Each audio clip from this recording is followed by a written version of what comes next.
الفنانة نادية سيف النصر وتفاصيل كتير عن حياتها. نبدأ بحياتها الشخصية. فاتجوزت الفنانة نادية من الفنان يوسف فخر الدين اللي كانت أكبر منه بعدد سنين كتير. جمعت ما بينهم قصة حب كبيرة توجت بالزواج. حكى الفنان حسن يوسف في لقاء ليه إن الفنان يوسف فخر الدين الوحيد اللي راهنوا عليه إنه مش ممكن يتجوز أبدا، لكن فاجئهم واتجوز من الفنانة الجميلة نادية سيف النصر. وأضاف الفنان حسن يوسف إنه حتى السهر معاهم بطل يسهروا بعد الزواج. وللأسف الشديد انتهت الزيجة بوفاة الفنانة نادية سيف النصر بشكل مأساوي. اتولدت الفنانة نادية سيف النصر 6 يوليو سنة 1936 في حي سكاكيني في القاهرة. والدها لبناني وكان تاجر، كانت حركة تجارته ما بين مصر ولبنان. والدتها سيدة مصرية بسيطة، ونادية ما كانش عندها أي أشقاء. ما قدرتش تستكمل تعليمها الجامعي بسبب وفاة والدها. رقصت في الموالد والأفراح الشعبية. الفنانة نادية سيف النصر من صغرها حبت الرقص والغنى في الموالد والأفراح الشعبية. بعديها اقتحمت عالم السينما بأدوار ثانوية. بدأت في فرقة الفنان نجيب الريحاني، كان أول ظهور فني ليها من خلال المسرح، وكانت مسرحية عريس في أجازة. المسرحية كانت بطولة الفنان أبو بكر عزت وليلى طاهر، وكانت بتعرض سنة 1966.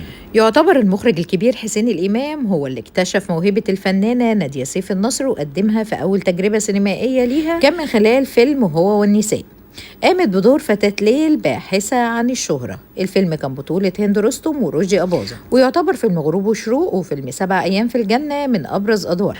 عميلة للمخابرات واشتغلت مع صلاح نصر، وكانت عايزة تخرب بيت أخت جوزها الفنانة مريم فخر الدين. كشفت الفنانة مريم فخر الدين في مذكراتها بعد سنين كتير من وفاة أخوها الفنان يوسف فخر الدين إن مدير المخابرات المصرية في العهد الناصري صلاح نصر جند الفنانة نادية سيف النصر اللي كانت مرات أخوها. وأضافت إنه استخدمها في العديد من العمليات سواء داخل مصر أو خارجها، بالإضافة إن كان ليها دور كبير جدا في تجنيد أصدقائها الفنانات مقابل العديد من المغريات سواء كانت مادية أو مغريات فنية أو شخصية. رفضت تجنيدي وكانت هتخرب بيتي هي وصلاح نصر.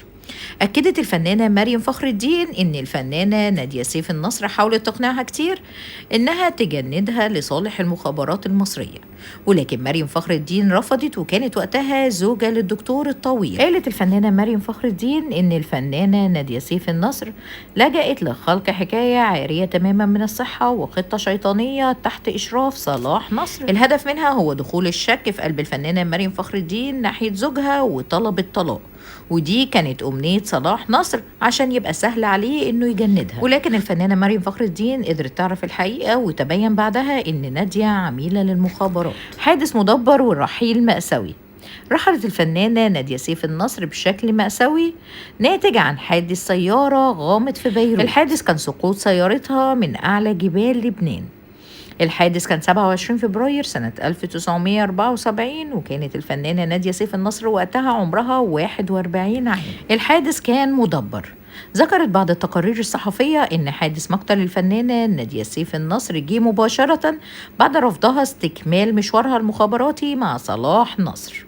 كانت بتقود سيارتها على أعلى القمم الجبلية في لبنان، واصطدمت بسيارة نقل عن طريق العمد، ومما أفقدها التحكم في القيادة، وده اللي أدى لانقلاب السيارة من أعلى جبال لبنان. أصيب الفنان يوسف فخر الدين بعد مصرع زوجته الفنانة نادية سيف النصر بحالة شديدة جدا من الاكتئاب، لدرجة أنه اعتزل الفن وهاجر لليونان، وهناك تزوج من سيدة يونانية وتوفي بشكل مفاجئ. تعاونت الفنانة نادية سيف النصر مع زوجها الفنان يوسف فخر الدين في فيلمين فقط، وهما حكاية 3 بنات مع الفنانة سعاد حسني وشمس البارودي، وفي فيلم 7 أيام في الجنة بطولة الفنانة نجاة وحسن يوسف وأمين الهنيدي. ومن أبرز الأفلام اللي شاركت فيها روعة الحب والمساجين الثلاثة وعائلات محترمة وأرملة ليلة الزفاف ولعبة الرجال والقبلة الأخيرة والليالي الطويلة. وطوال مشوارها الفني شاركت فقط في عملين دراميين، وهما لعبة الرجال مع عماد حمدي وسميحة أيوب ومحمود المليجي ويوسف شعبان، ومسلسل العبقري مع سعيد صالح ونبيلة السيد وبوسي ومحمود المليجي.